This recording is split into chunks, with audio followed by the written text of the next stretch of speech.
thank you to all those that agreed to withdraw the amendments. Should this have proceeded, it would have had a devastating effect on Nunavut. First of all, I would like to thank you for the invitation to present to this committee. I would like to also express our appreciation to our Member of Parliament, Lori Idlout, for her work in representing the issues of Nunavut with respect to the proposed amendments to Bill C-21. And this morning, I'm here representing 25 communities, 25 mayors, as I'm the president of all the municipalities here in Nunavut. And finally, thank you to all those that agreed to withdraw the amendments.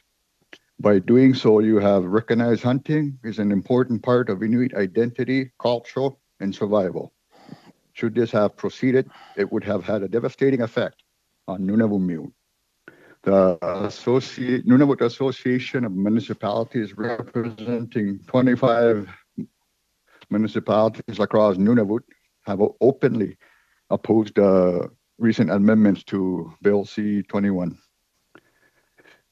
If the amendments were passed, the use of firearms that are critical for hunting and for the safety on the land would have made us criminals in our land, in our country.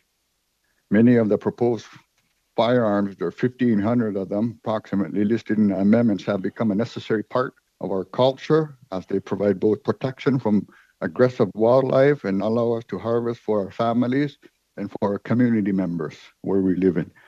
With the cost of living in Nunavut being approximately 44% higher than national average, we need to hunt to offset the cost of food. The other factor is the potential for human-animal conflicts that we may encounter on the land. The legal firearms we are currently using allows us to maintain our own food security and personal safety. To provide you some examples would be hunters use firearms to deter away aggressive bear, in this case, which most often time take more than several shots to ward them off.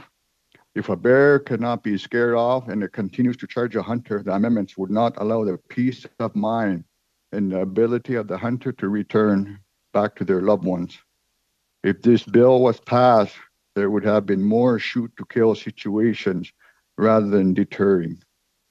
This legislation, if it was amended, would have increased fatalities for both wildlife and people.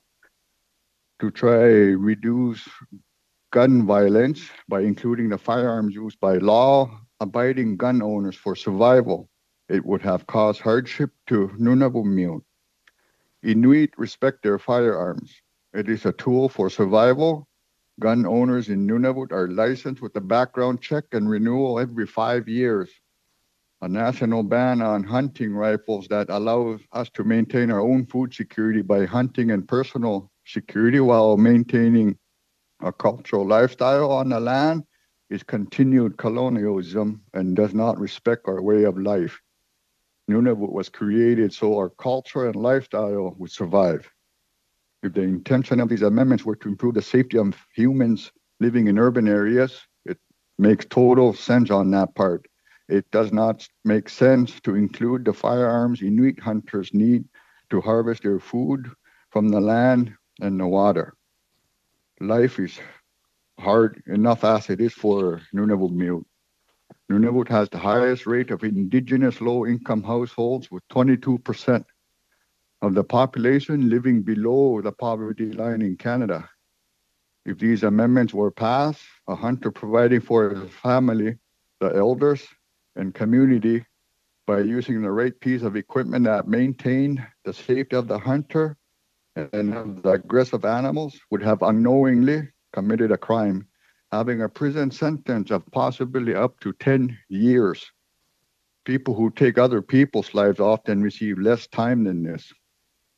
To counteract gun violence, the policy to do so should not affect law-abiding Nunavut trying to survive, just make a living and get by and provide for the family. If there are further amendments to Bill C-21, we request that Inuit be consulted so we can inform you of the impact the amendments will have on our culture and traditional lifestyle. So thank you very much for that, and thank you, Mr. Chair. Mr. Savikataaq, I'd like to direct my questions to you, and I want to thank you for your opening statement and for making an appearance, and I think for also giving a very important perspective, the Indigenous perspective, on what these proposed amendments would have meant for communities like yours. When C-21 was first introduced, on the day it was introduced, the minister made mention of the fact that amendments would also be added to the bill. And when they were brought in, and we did spend a lot of time on them, there was a quite a visceral reaction from many Indigenous communities. And I just want to know, before those amendments were brought in, did any communities within your jurisdiction were you ever consulted by the Government of Canada on these amendments and what they would have meant for communities like yours? Thank you for that, and that's a negative. No, we were not consulted on anything on how we would have been affected or impacted. There was absolutely no consultation or information flowing to us in the whole territory of Nunavut here at our level. So in other words, the amendments were brought in, and then we saw the Minister of Public Safety make a trip up to the Yukon. So they were brought in, and then consultation happened after the fact, correct? Or an attempt at consultation. I would sort of label it more as engagement, not consultation. I'm not aware of anything that happened in Yukon territory, as I'm in Nunavut, and as I am aware, there were no consultations that took place in Nunavut. Thank you for clarifying that and confirming that. In the previous parliament, our federal parliament, we passed into law Bill C-15, and one of the primary aims of that legislation is to ensure that the Government of Canada, in consultation and cooperation with Indigenous peoples, take all measures necessary to ensure that the laws of Canada are consistent with the declaration. And we saw in December of last year that the Assembly of First Nations took a very unusual step in passing an emergency resolution that identified Article 5, Article 18, Article 34, and Article 39 as the reasoning why they were opposed to these amendments of C-21. In your mind, Mr. Savikataaq, do these amendments, this proposed legislation from the Government of Canada, do they satisfy the principles of the government's previous bill in Bill C-15 when it is attempting to harmonize Canada's laws with the declaration?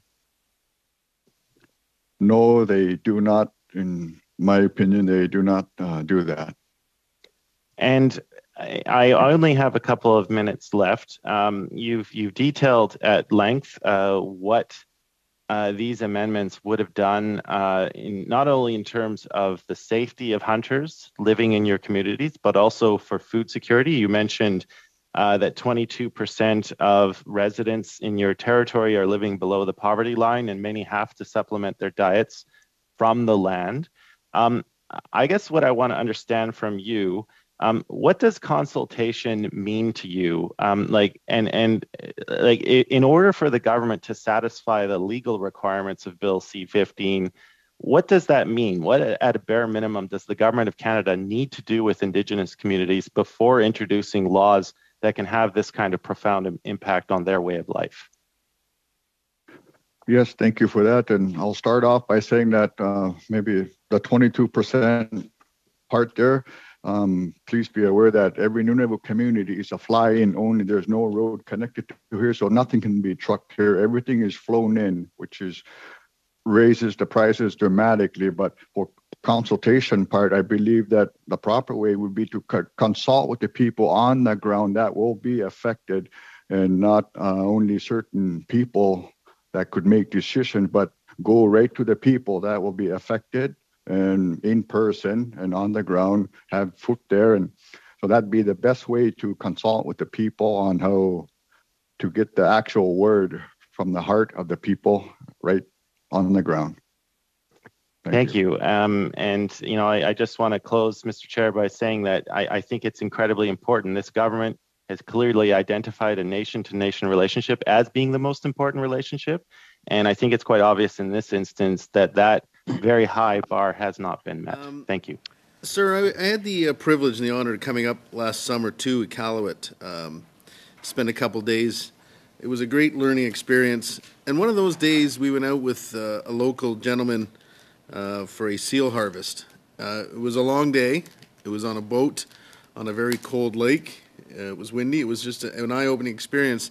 But he was successful in getting a seal that day. It took a long time to get one. Not quite as easy as you would have thought. And they harvested him with a long rifle. I don't have the caliber what the gun was at the time. But upon return back to the community, it was just heartwarming to see, once we got back to his home, to see his wife come running out with excitement that he had been able to get this seal. And even his children came out and watched and helped him dress that seal. They were going to be using every single part of that seal for feeding their family, for even making mittens. Anything left over was going to go to the dogs that they had for the wintertime transportation. Could you maybe expand on just how important the hunting is and lifestyle in the community up there? Because I also did take the time to go to a grocery store when I was up there. I was astounded at the prices. Perhaps you could just expand on that a little bit, please, sir. Yes, thank you very much. And well, I'd like to thank you for coming to Nunavut, and I encourage everyone that's here listening across the country and our nation here to come and see our beautiful territory. But hunting is so important. Like I said, we're so isolated. There's no roads connecting us. Everything is really expensive and flying only. So prices are expensive. We get some subsidies on certain types of food, but our main staple of diet is country food, which comes from the land and from the water. And that's very important to provide for people who are barely getting by. And many people, harvesters up here, help others in need.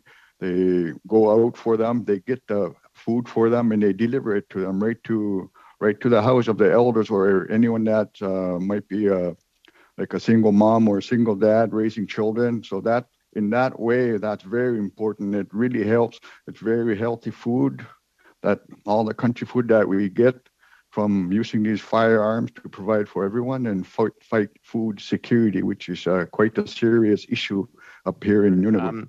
And Mr. Savikataaq, maybe I'll direct my last question to you. You know, it's obvious that the firearms issue in Canada, it brings forward strong emotions on both sides. And we're a very regional country. The situation in our urban centers is quite different from those in our rural. Both, of course, do suffer from incidents of firearms crime. And I think ultimately every member at this table is trying to find a way forward. Everyone wants to have safer communities, and we also want to respect legal firearms ownership. But, you know, I think you bring this important perspective from Indigenous communities. And I guess maybe if you wanted to offer your final thoughts, you've heard the concerns from people regarding firearms violence.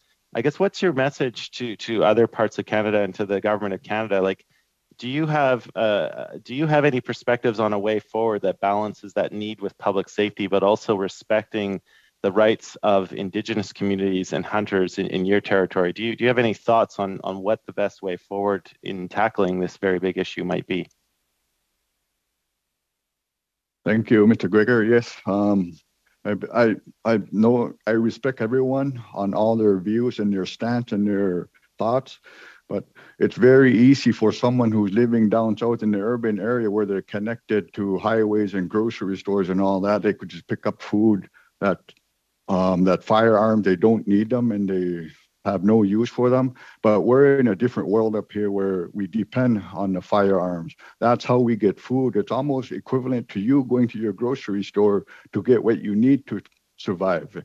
Well, a firearm provides that for us, and it's so important for us to keep doing that. But definitely there could be common ground that we could go on to agree on something to move forward, not in a sneaky way, but to literally, if there is something coming up again, to go to the north in Nunavut, all the territories and all the Aboriginal people, and tell them which firearms are going to be affected. If this is a common one, tell them that it will be affected, because right now, due to the writing and certain firearms, there are even single shot firearms that are on there, shotguns, and with the removal magazine. So it will impact too many people, this one here, but I fully understand everyone where they're coming from. And please keep in mind to the government of Canada that when we should be consulted if we're going to be effective, because with this, we are the most impacted ones in this country. Thank you.